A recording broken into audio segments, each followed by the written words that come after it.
आपका body weight कुछ भी है, हाइट कुछ भी है, वेट कुछ भी है, लेकिन 200 kg प्लस डेडलिफ्ट करना है तो ये वीडियो बहुत इंपॉर्टेंट है आपके लिए और बिगिनर्स के लिए तो स्पेशली बहुत इंपॉर्टेंट वीडियो है। सारी इन्फॉर्मेशन अच्छे से देख लेना। हेलो गाइस, तो अभी तक हम देख रहे थे एपिसोड 1, एपिसोड 2 जिसमें मैं सिर्फ दिखा रहा था कि मैं प्रैक्टिस कैसे करता हूँ, वो टाइम पे मैं क्या वर्कआउट करता हूँ, वो टाइम पे माइंडसेट क्या रहता है। साथ में मैंने कुछ एक्सपीरियंसेस थे जो मैं आपके साथ शेयर कर रहा था। लेकिन ये वीडियो बहुत इंपॉर्टेंट है, बहुत यूनिक भी होने वाला है क्योंकि इसमें सिर्फ इन्फॉर्मेशन रहेगा रिलेटेड पावर लिफ्टिंग। जो मैंने कहा था कि मैं पावर लिफ्टिंग आपको सिखाऊंगा सेम यही चैनल पे। तो आज मैं आपको सिखाने वाला हूँ सूमो डेडलिफ्ट। सूमो डेडलिफ्ट शायद मैं तभी से लेके अभी तक वही फॉलो करता तो मेरा डेडलिफ्ट आज 350 प्लस आराम से हो जाता था। तो ये क्यों रुका? क्योंकि मैंने कुछ चीज़ें थी जो मैं तभी सीख नहीं पाया। अभी मेरे को पता है कि ये हर कोई कर सकता है, लेकिन अगर कोई बिगिनर है, कोई फ्रेशर है और वो अगर अपने ये स्किल्स डेवलप कर ले और अगर इसी के साथ प्रैक्टिस करते रहे तो बहुत अच्छा इम्प्रूवमेंट दिखेगा। बहुत अच्छा सूमो डेडलिफ्ट कर सकते हो। सूमो डेडलिफ्ट में वेट्स उठाना बहुत इजी है और ये दो सिर्फ ट्रिक्स है जो मेरी सारी इन्फॉर्मेशन वाली वीडियोज़ है वो लेके आप अगर ये दो ट्रिक्स ऐड करते हो तो ये सबसे बेस्ट वर्जन रहेगा आपका डेडलिफ्ट का। नहीं किया तो ये भी सीखेगा आज हुक ग्रिप कैसे करते, साथ ही साथ आप भी सीखोगे हुक ग्रिप कैसे करते। पहले हम लोग स्टांस देख लेते क्या लेना है। आप कभी भी स्टांस लोगे आपके डेडलिफ्ट का तो आपको ध्यान देना है कि आप सबसे ज़्यादा कंफर्टेबल कहाँ पे हो और कहाँ पे आप आपके अच्छे से नी स्प्रेड कर सकते हो। ये जो हम लोग नी स्प्रेड करते हैं, नीचे बैठ नी स्प्रेड करते हैं, तो इसके लिए है ना मोबिलिटी, आपका स्ट्रेचिंग्स, आपकी फ्लेक्सिबिलिटी, ये सब एक एक चीज़ें हैं जो बहुत हेल्प करती है। लिफ्ट कर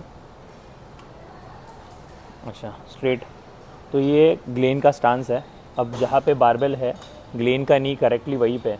अगर ये नी आगे आता है तो आप पुल करते हो तो ये बीच में आएगा और आपको अगेंस्ट पुल करने से किधर ना किधर रोकेगा। तो बेस्ट चीज़ यही रहती है कि आपका स्टांस ऐसे रहेगा। फिर ये कितना वाइड है उससे फ़र्क नहीं पड़ेगा क्योंकि आप सबका ना एक स्टांस फिक्स नहीं होता है, हर कोई अलग अलग स्टांस पे रहता है। आप कंफर्टेबल स्टांस में कहाँ पे हो? ग्लेन इतने टाइम से यही स्टांस पे है और बहुत स्टेबली खड़ा है। ठीक है, ग्लेन खड़ा हो जाए, स्ट्रेट हो। यस, ये लेने के बाद भी एकदम स्टेबली खड़ा है।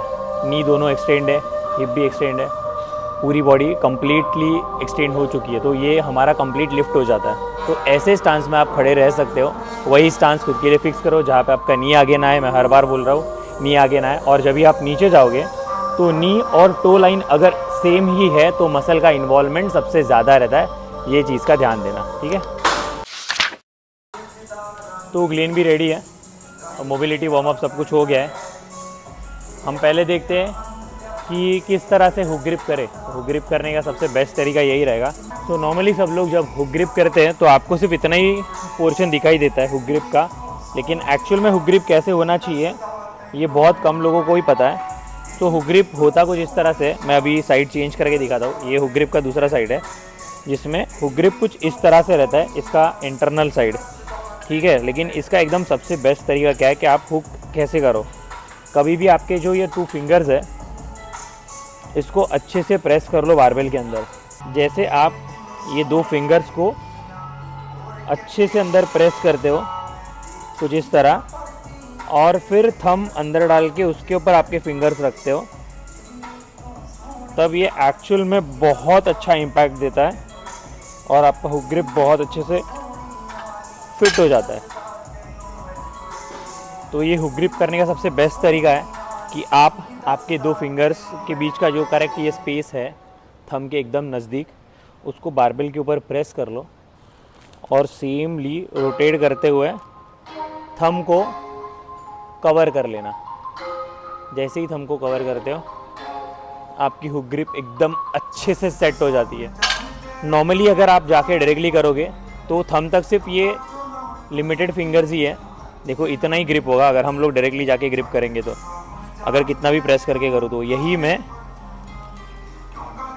आपको बार बार इसलिए दिखा रहा हूँ कि आपको इसका फ़र्क पता चले कि क्यों इतना इम्पोर्टेंट है। और जैसे जैसे करके आप आपके हुक ग्रिप में इम्प्रूवमेंट लाओगे ये एक स्ट्रैप्स की तरह काम करेगा। आपके एफर्ट्स बहुत कम हो जाएंगे, इवन रेंज ऑफ मोशन में भी फ़र्क पड़ता है। और बहुत सारे ऐसे सूमो लिफ्टर्स है, मतलब सूमो पावर लिफ्ट जो सूमो डेडलिफ्ट करते हैं हम, उनके एक शोल्डर में पेन रहता है, क्योंकि रिट्रैक्शन दोनों का बहुत अलग अलग है, एक सुपाइन ग्रिप में, एक प्रोन ग्रिप में।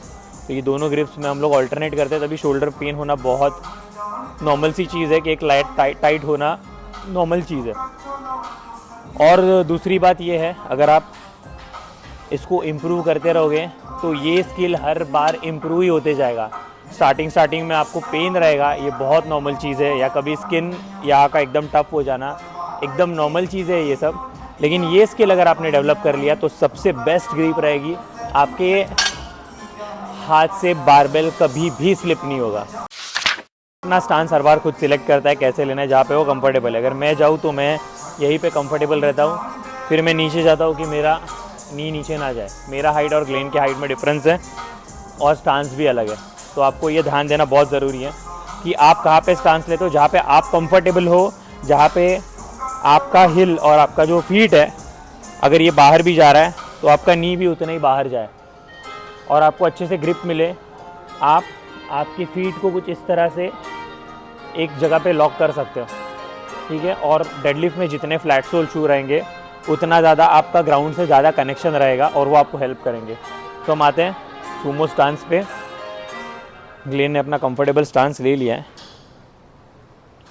सूमो स्टांस और हुक ग्रिप का जब कॉम्बिनेशन करोगे, हुक ग्रिप करना, यस करेक्ट, आपके लैट आप पूरी तरह से जितना हो सके रिलैक्स रखोगे, बॉडी रिलैक्स रखोगे। और ये करेक्ट पोजीशन है आपको इनहेल करने के लिए।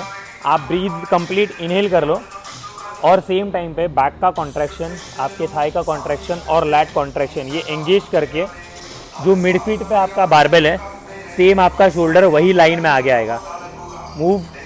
और ये बैक जितना हो सके उतना आर्च करके आपकी बॉडी एक स्ट्रेट लाइन में रहेगी। ये हो गया आपका फ्लैग पुल कंप्लीट। फ्लैग पुल में आपका बारबेल लिफ्ट हो जाता है और इसके बाद आपको आपकी लिफ्ट कंप्लीट करनी है। सो अभी ग्लेन 5 रेप करके दिखाना, मूवमेंट थोड़ा स्लो रखना, स्पीड रखने की ज़रूरत नहीं है। तो ये कंप्लीट हो गया 1 स्ट्रेट एंड पुल। ये स्लैक आपको बहुत ज़्यादा हेल्प करता है, ये हुक ग्रिप आपको हेल्प करता है।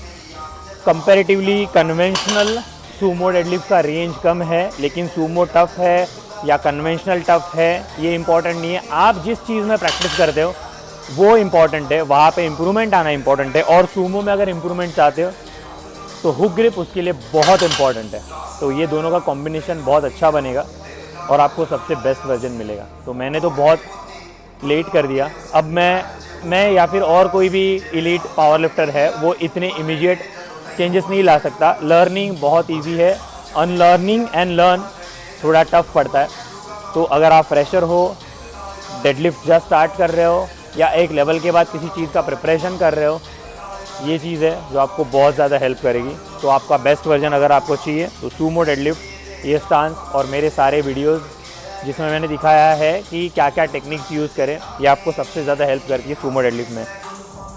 अब ये वीडियो देखने के बाद कंफ्यूज होने की कोई ज़रूरत नहीं है। आप ऑल्टरनेट ग्रिप करते हो, मैं भी ऑल्टरनेट ग्रिप ही करता हूँ, कोई प्रॉब्लम नहीं है। लेकिन जो मैंने बाकी सेटअप आपको जो दिखाया, जो कॉन्ट्रैक्शंस है आपके लैट के, ग्लूट के, क्वाड्रिसेप का इन्वॉल्वमेंट बढ़ाना है, बॉडी स्ट्रेट करके, ये सब चीज़ें वो आप ऐड कर लो कि आपको सबसे ज़्यादा हेल्प हो। कंफ्यूज होने की कोई ज़रूरत नहीं है। हुक ग्रिप अगर आप सीख रहे हो तो ये एक स्किल है, इसको सीखने के लिए आपको बहुत टाइम देना पड़ेगा, तब जाके किसी भी चीज़ को आप टाइम देते हो तभी वो इम्प्रूवमेंट देती है।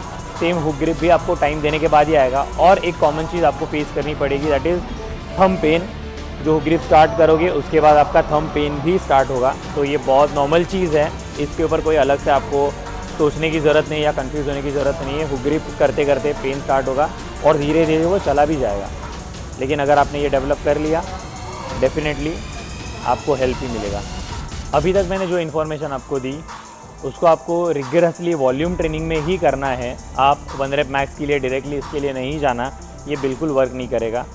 2 मंथ्स 3 मंथ्स का एक अच्छा प्रोग्राम के साथ इसको कंटिन्यू करते रहो और फिर यही वीडियो पे आके कमेंट करके बताना कि आपको कितना हेल्प कर रहा है और इसमें इम्प्रूवमेंट आया है कि नहीं। और सब्सक्राइब करो मेरे चैनल को और ऐसे ही बने रहो, बहुत सारी इन्फॉर्मेशन आगे बढ़े। Stay tuned.